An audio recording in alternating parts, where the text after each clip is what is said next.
நம்ம எல்லாத்துக்குமே பெர்ப்ளெக்சிட்டியை பற்றி நல்லாவே தெரியுங்க. வெப்சைட்டாக இருக்கட்டும், அதுக்குன்னு ஆப் இருக்கு. ஸோ தனியாக நம்ம யூஸ் பண்ணிக்கலாம். கொஸ்டின் ஆன்சர்ஸ்லாம் ரொம்ப அழகாக சொல்லும். இப்போ இந்த பெர்ப்ளெக்சிட்டி நம்ம வாட்ஸ்அப்லேயே யூஸ் பண்ணிக்கலாங்க. ஃபார் எக்ஸாம்பிள், ஒரு பிடிஎஃப் அட்டாச் பண்ணி கொஸ்டின்ஸ் கேட்டுக்கலாம். அதை விட எக்ஸலண்ட் ஃபீச்சர் என்ன அப்படின்னு பார்த்தீங்கன்னா, ஒரு ஆடியோ பாட்காஸ்ட்டே நம்ம வாட்ஸ்அப்பில் கிரியேட் பண்ணி கேட்டுக்கலாங்க. ஃபார் எக்ஸாம்பிள், இப்போ எனக்கு ஒரு புக் இருக்கு, இது எனக்கு ஆடியோவாக கேட்கணும் அப்படின்னா அதுவே ஆடியோ பாட்காஸ்ட் தமிழ் அண்ட் இங்கிலீஷில் அழகாக கிரியேட் பண்ணி கொடுத்துருது. ஃபார் எக்ஸாம்பிள், இப்போ நான் ஒரு தமிழ் பிடிஎஃப் அப்லோட் பண்ணியிருந்தேன், அது எனக்கு இங்கிலீஷில் டிரான்ஸ்லேட் பண்ணி கொடுக்க சொல்லியிருந்தேன். எப்படி கொடுத்துருக்கு அப்படின்னு பாருங்க ஆடியோ பாட்காஸ்ட்டில்.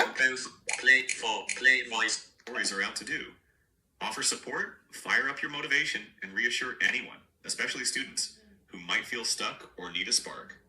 The stories are built from creative scenarios, but what's cool is how much they feel like real life, or at least the kind of lessons life keeps trying to teach us. One-face-centered. Let's walk through some of these stories together. The very first story is called The Village Protector. Imagine a village called Kanmanipur, where after every storm or heavy wind, tree branches and debris keep landing across the main road. ஓகேங்க, இந்த மாதிரி தான் நமக்கு ஒரு podcast create பண்ணி கொடுத்துரும். அது மட்டும் இல்லாமல் எனக்கு சிரிச்சுட்டே பேசுகிற மாதிரி பேசு, அழுதுகிட்டே பேசுகிற மாதிரி பேசு அப்படின்லாம் கேட்டால் கூட நமக்கு சூப்பராக பண்ணுது. ஸோ வாட்ஸ்அப்பில் நீங்கள் பெர்ப்ளெக்சிட்டி ட்ரை பண்ணி பாருங்கள். தேங்க்யூ.